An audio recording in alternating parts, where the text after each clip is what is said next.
How to see who blocked you on Instagram. Hey everybody, welcome back to our channel. In today's video I will guide you how you can see who blocked you on Instagram, so make sure to watch the video till the end.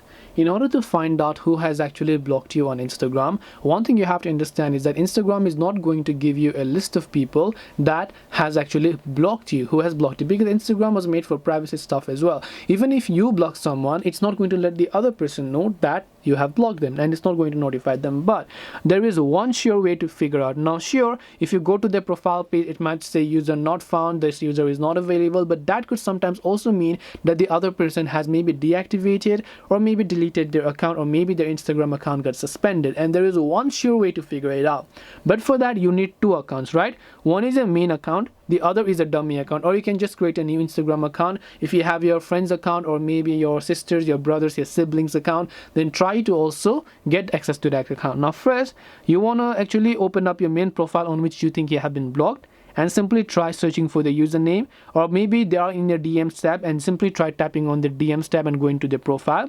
If it says user not found on your main profile, but when you search from someone's account or another account, maybe your friend's account, their name shows up and you can see their profile is fully functioning, then that simply means 99% of the time, not even 99, 100% they have blocked you on your main account. And that's simply sad and unfortunately the truth, because if you can find their name on your another account, why can't you find their name on the main account? It simply means that you have been blocked. So hope this video helped you understand the question. If you have got any queries, feel free to leave them down. Thank you for watching and see you in the next video.